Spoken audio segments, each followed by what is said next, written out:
నారద ముని హిందూ పురాణాలలో తరచు కానవచ్చే ఒక పాత్ర బ్రహ్మ మానసపుత్రుడని, త్రిలోక సంచారి అని, నారాయణ భక్తుడని, ముక్తుడని ఇతని గురించి వర్ణనలలో తరచు వస్తుంది. తెలుగు సాహిత్యంలోనూ తెలుగు సినిమాలలోనూ నారదుని కలహప్రియత్వం, వాక్చతురత తరచు ప్రస్తావించబడుతాయి. ఉపనిషత్తులు, పురాణములు, ఇతిహాసములలో నారదుని కథలు బహుళంగా వస్తాయి.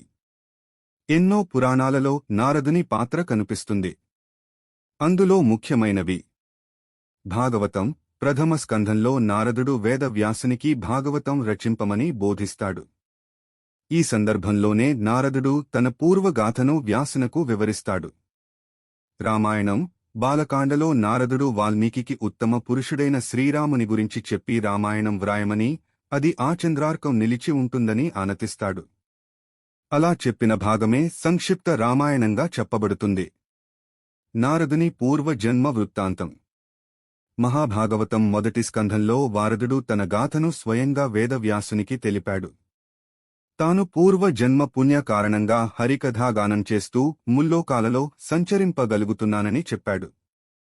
పూర్వకల్పంలో నారదుడు వేదవిధులైన వారింట పనిచేసే ఒక దాసికి కుమారుడు. ఒకమారు అతడు చాతుర్మాస్యవ్రతం ఆచరించే కొందరు యోగులకు శ్రద్ధగా పరిచర్యలు చేశాడు. వారు సంతోషించి ఆ బాలునికి విష్ణుతత్వం ఉపదేశించారు. వారి దయవలన ఆ బాలుడు వాసుదేవుని అమేయ మాయాభావాన్ని తెలుసుకొన్నాడు. ప్రణవంతో కలిపి వాసుదేవ, ప్రద్యుమ్న, సంకర్షణ, అనిరుద్ధ మూర్తులను స్మరించి నమస్కరించినట్లయితే సమ్యగ్దర్శనుడవుతాని గ్రహించాడు. అతని తల్లి ఒకనాడు పాము కాటు వల్ల మరణించింది. అప్పుడు నారదుడు అన్ని బంధముల నుండి విముక్తుడై అడవికి పోయి భగవత్స్వరూపాన్ని ధ్యానించసాగాడు. ఏకాగ్ర ధ్యాన సమయంలో అతని మనస్సులో భగవత్స్వరూపం గోచరించింది. కాని మరుక్షణమే అంతర్ధానమైంది. చింతాక్రాంతుడై నారదుడు అడవిలో తిరుగుతుండగా అతనికి దివ్యవాణి ఇలా ఆదేశమిచ్చింది: ఈ జన్మలో నీవు నన్ను పొందలలేవు. కాని నా దర్శనం వల్ల నీ సందేహాలు తొలగే అచంచలమైన భక్తి చేకూరింది. ఈ శరీరం త్యజించిన పిమ్మట నా పార్షదుడవై నన్ను పొందగలవు. నారదుడు సంతుష్టుడై నిరంతరం హరినామ జపం చేస్తూ కాలం గడిపి అంతిమ సమయం ఆసన్నమైనప్పుడు తన దేహాన్ని త్యజించాడు. అనంతరం ప్రళయకాలం సమీపించగా ఒక సముద్రంలా ఉన్న ఆ జలరాశి మధ్యలో నిద్రకు ఉపక్రమించిన బ్రహ్మశ్వాసలో ప్రవేశించి ఆయనలో లీనమయ్యాడు. 1000 యుగాల కాలం తరువాత బ్రహ్మ లేచి లోకాలను సృష్టించడం ఆరంభించినప్పుడు బ్రహ్మ ప్రాణముల నుండి మరీచి మొదలైన మునులతోబాటు నారదుడు కూడా జన్మించాడు. కనుకనే నారదుని బ్రహ్మ మానసపుత్రుడయ్యాడు. అలా నారదుడు అఖండ దీక్షాపరుడై విష్ణువు అనుగ్రహం వలన నిరాటంకంగా సంచరించగలుగుతుంటాడు. తాను స్మరించగానే నారాయణుని రూపం అతని మనసులో సాక్షాత్కరిస్తుంది. ఇలా తన కథ చెప్పి హరికథాగానంతో నిండి ఉన్న భాగవతాన్ని రచించమని నారదుడు వేదవ్యాసునికి ఉపదేశించాడు. మహాభారతంలో వర్ణన. మహాభారతం సభాపర్వంలో నారదుని గురించి ఇలా చెప్పబడింది: ఇతడు వేదోపనిషత్తులను, పురాణాలను బాగా తెలిసినవాడు. దేవతలచే పూజితుడు. కల్పాతీత విశేషాలనెదిగినవాడు.